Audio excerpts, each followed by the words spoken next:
2 fois par an, Christian vient fleurir la tombe de ses grands-parents au cimetière d'Arlon. Mais le mois dernier, c'est la consternation. Il découvre sur la pierre tombale un avis de la commune annonçant que la sépulture fait l'objet d'une procédure en constat d'abandon.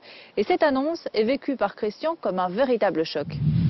On est pris pour de la merde presque. De la merde. Moi je trouve c'est lamentable. Christian est scandalisé pour cause. Il y a quelques semaines, alors qu'il vient fleurir la tombe de ses grands-parents, il découvre un avis lui signalant que la sépulture fait l'objet d'une procédure en constat d'abandon. Sa tension nerveuse monte de quelques crans, l'homme ne trouve pas les mots pour exprimer sa colère. J'ai découvert ça, j'étais dans une rage folle. J'ai eu une douleur à la poitrine. Étant cardiaque, je risquais d'avoir un infarct, de tomber mort sur la tombe. C'est quand même une honte. Honteux. Si Christian est outré, c'est parce qu'il se rend au cimetière régulièrement, au moins 2 fois par an. À ses yeux, la tombe ne méritait pas un tel avis. Il y avait 3 trucs de fleurs, 3 vasques de fleurs, et on dit qu'elle abandonne. Mais il faut arrêter quand même.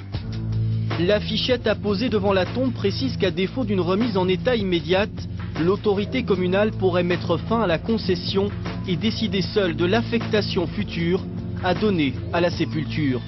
Une aberration selon Christian, d'autant que la tombe de ses grands-parents lui semble en bon état.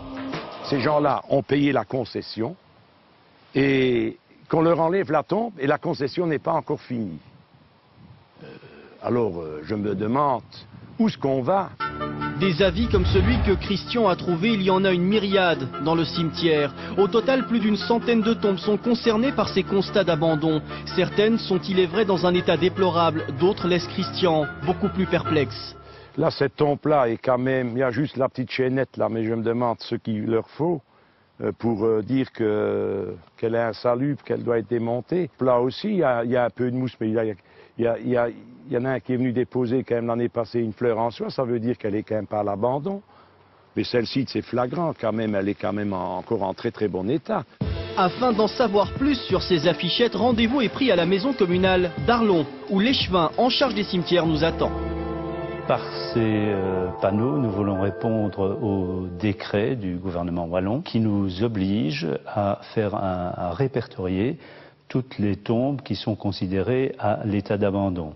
Mais qu'entend l'échevin par état d'abandon?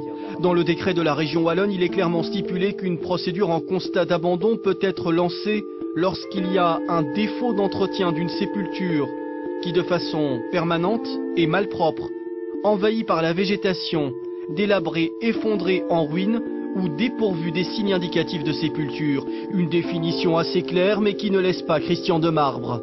Vous voyez, cette tombe-là, à côté, n'a pas de panneau. Elle est aussi abîmée. Alors, je me demande de quels critères qui peuvent décider sur cette tombe-là, ils mettent un panneau et sur l'autre tombe, ils ne mettent pas de panneau. C'est notre conservateur qui a la responsabilité de juger de cela. Et bon, moi, il ne m'est pas possible d'être derrière lui et de dire, voilà, telle tombe est négligée, telle autre ne l'est pas. Et je pense que parfois, disons, il se peut qu'il y ait eu des erreurs d'appréciation. Certaines tombes, peut-être, n'auraient peut-être pas dû mettre un avis. Mais c'est parfois très très difficile de juger. Donc, hein. Pour eux, peut-être, c'est une pacotille. Pour moi, c'est pas une pacotille, ça. L'échevin